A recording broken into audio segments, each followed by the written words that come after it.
Hello అండి, welcome back to my channel. Vinayaka Chavithi అయితే వస్తుంది కదండి. ఈ బుధవారం అయితే వినాయక చవితి అనమాట. అయితే వినాయక చవితి పూజలో కొన్ని ముఖ్యమైన వస్తువులు పెట్టాలండి. అవి ఏంటి, ఏ విధంగా పెట్టాలి, అలాగే పూజలో చేయాల్సింది కూడా ఒకటి ఉంది. అది కూడా నేను ఈ వీడియోలో మీకు చెప్తాను. అయితే మనకి ఫస్ట్ వినాయక చవితి వచ్చేసరికి బుధవారం వచ్చిందండి. బుధవారం మీరు చక్కగా ఉదయం 6 కాడ నుంచి 2 లోపు అంటే మిట్ట మధ్యాహ్నం అవ్వకుండానే చక్కగా పూజ కంప్లీట్ చేసుకోండి. ఒకవేళ పొద్దున మాటలు పూజ కుదరలేని వాళ్ళు రాత్రి మాటలు కూడా వినాయక చవితి పూజ చేసుకోవచ్చు.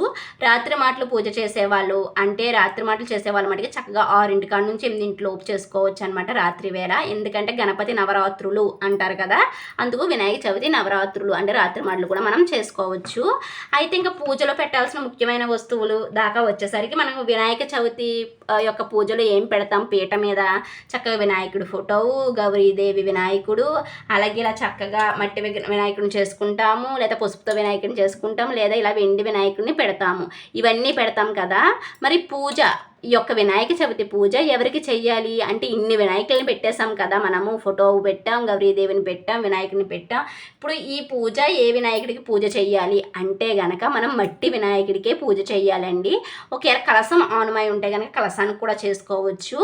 ఒకవేళ కలసం ఆనుమై లేకపోతే కనుక చక్కగా మట్టి వినాయకుడికే ఆవాహయం అన్నీ చేసుకోవాలన్నమాట. అంటే పూజ మనం పీట మీద ఇవన్నీ పెట్టవచ్చు, అంటే మన ఫోటో ఇవన్నీ పెట్టవచ్చు. బట్ పూజ వచ్చేసరికి మనం మట్టి వినాయకుడికే చెయ్యాలి, లేదా పసుపుతో చేసిన వినాయకుడికే చెయ్యాలన్నమాట. ఎందుకంటే మనం ఏ విగ్రహానికైతే ఈ యొక్క వినాయక చవితి పూజ చేసామో ఆ యొక్క వినాయక విగ్రహాన్ని మనం ఇంట్లో ఉంచుకోము, మనం నీటిలో కలిపేయాలన్నమాట. అంటే మనం నిమజ్జనం చేసేయాలి.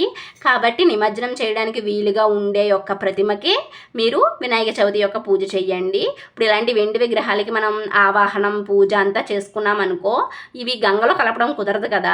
అలాగే ఫొటోస్కి చేసుకున్నాం అనుకో, అవి కలపడం కుదరదు. కాబట్టి చక్కగా మట్టి వినాయకుడికి మన యొక్క పూజ అంతా చేసుకుని వాటిని గంగలో అంటే ఆ మట్టి యొక్క వినాయకుడిని పూజానంతరం మనం గంగలో నిమజ్జనం చేసేయాలన్నమాట. అదొకటి గుర్తుంచుకోండి.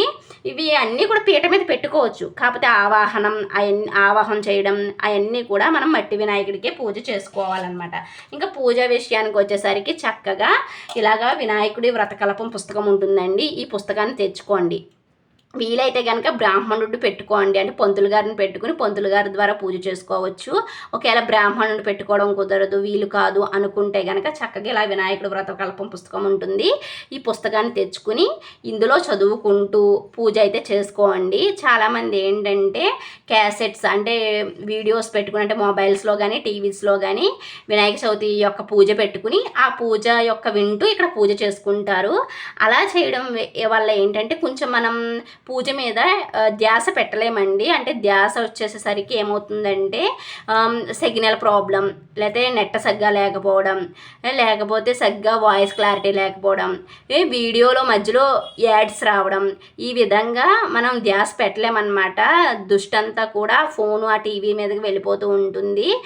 అంతా బాగానే ఉంది, ఏదో ముందుకు వెళ్తుందిలే అని చెప్పి అనుకునేసరికి ఏమవుతుంది, ధూపం సమర్పయామి అన్నాడు అనుకోండి, మనం ఇక్కడ అగరత్తులు వెలిగించుకుని ధూపం చూపించే లోపు అక్కడ మంత్రం అయిపోతుంది. తర్వాత ఏదో చెప్పారు అని చెప్పి స్క్రోల్ చేయడం అనమాట. వెనక్కి ముందుకి జరపడమే సరిపోతుంది వీడియో అంతా కూడాని.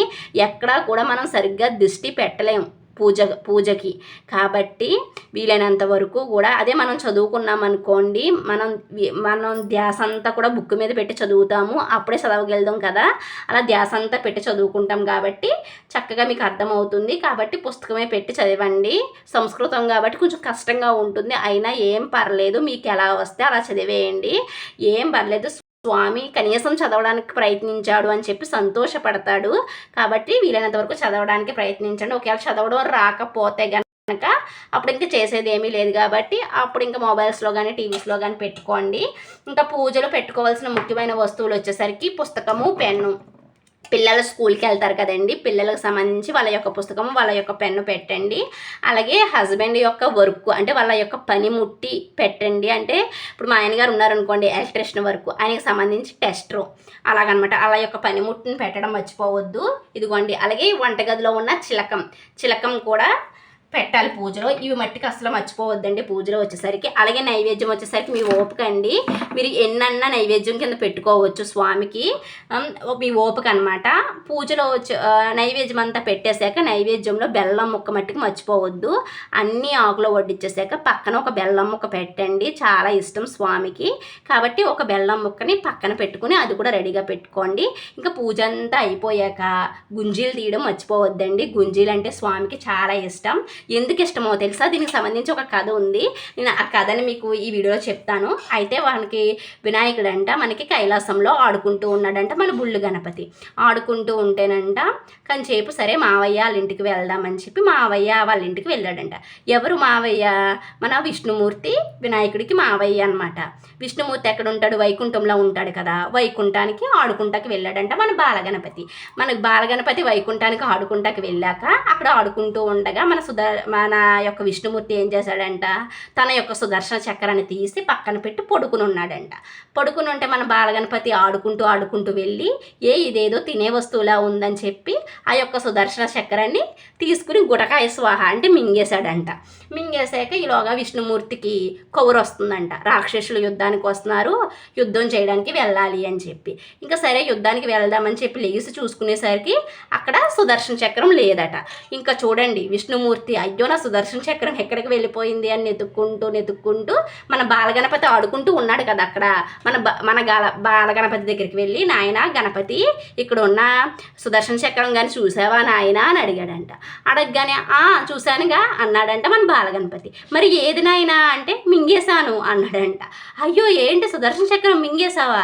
అయ్యో గణపతి ఎంత పని చేసావయ్యా, ఇప్పుడు ఎలాగా అని చెప్పి ఇంకేం చెయ్యాలి, ఎలా తీసుకురావాలి, గొంతుకులోకి వెళ్ళిపోయింది బయటికి ఎలా తీసుకురావాలి అని చెప్పి ఆలోచించి మన విష్ణుమూర్తి ఒక ప్లాన్ వేశాడంట. ఏంటి, పిల్లోడు నోట్లోకి వెళ్ళిపోయింది కదా, పిల్లాడిని కానీ మనం నవ్విస్తే నవ్వుతాడు, నవ్వితే గనక పులమారితే గనక బయటకు వస్తుంది, కక్కుతాడు కదా, కక్కితే గనక మన యొక్క సుదర్శన చక్రం బయటకు వచ్చేస్తుంది అని ప్లాన్ వేసి విష్ణుమూర్తి ఏం చేశాడంట, నవ్వించడానికి ప్రయత్నిస్తూ తన యొక్క 2 చెవులు పట్టుకుని కిందకి పైకి కిందకి కూర్చుని లేగడం మొదలుపెట్టాడంట. అలా లేగడం మొదలుపెట్టితే ఆజానుభావుడైన నగలన్నీ వేసుకుని విష్ణుమూర్తి, అంత పెద్ద విష్ణుమూర్తి 2 చెవులు పట్టుకుని కూర్చుని లెగుస్తూ ఉంటే మన యొక్క బుల్లి గణపతికి నవ్వు రావడం మొదలుపెట్టిందంట. అయ్యో మావయ్య ఏం చేస్తున్నారు మీరు, ఎందుకు ఇలా కూర్చుని లెగుస్తున్నారు అని చెప్పి పకాలమని నవ్వడం మొదలుపెట్టాడంట మన బాలగణపతి. అలా నవ్వడంతో ఒక్కసారిగా పొలమారిపోయి గొంతుకులో ఉన్న సుదర్శన చక్రం అమాంతంగా బయటకు వచ్చిందంట. బయటకు రాగానే గబగబా సుదర్శన చక్రం తీసుకుని మన యొక్క విష్ణుమూర్తి యుద్ధానికి వెళ్ళాడంట. చూసారా, ఇదనమాట. అప్పటి నుంచి కూడా మన యొక్క బాలగణపతి ముందు చక్కగా ఎవరైతే గుంజీలు తీస్తారో స్వామి వాళ్ళ వంక నవ్వుతూ చూస్తాడంట. కాబట్టి చక్కగా పూజ అంతా అయిపోయాక గుంజీలు అయితే తీయండి.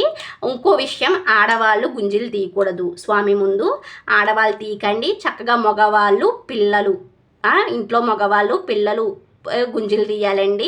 అలాగే పూజలు ఖచ్చితంగా పిల్లల్ని కూర్చోపెట్టండి. ఇది పిల్లల పూజ అనమాట. పిల్లలు ఉండాలి, వాళ్ళకి చదువు జ్ఞానము వస్తుంది. పిల్లల్ని కూర్చోపెట్టండి. పిల్లలు రావట్లేదు, వాళ్ళ లెగలేదు అని చెప్పి మీరు చేసుకోవడం కాదు. ఖచ్చితంగా పిల్లల్ని కూర్చోపెట్టి పిల్లల చేత పూజ చేయించండి. అలాగే ఇంట్లో మగవారు ఖచ్చితంగా ఈ వినాయక చవితి పూజలో పాల్గొనాలి. ఖచ్చితంగా వాళ్ళు ఉండేలా చూసుకోండి. చక్కగా భక్తితో చెయ్యండి. ఎంత ఆర్భాటంగా చేశామని కాదు, ఎంత భక్తితో చేశామన్నది ముఖ్యం. సరే మరి ఉంటా, బాయ్ బాయ్.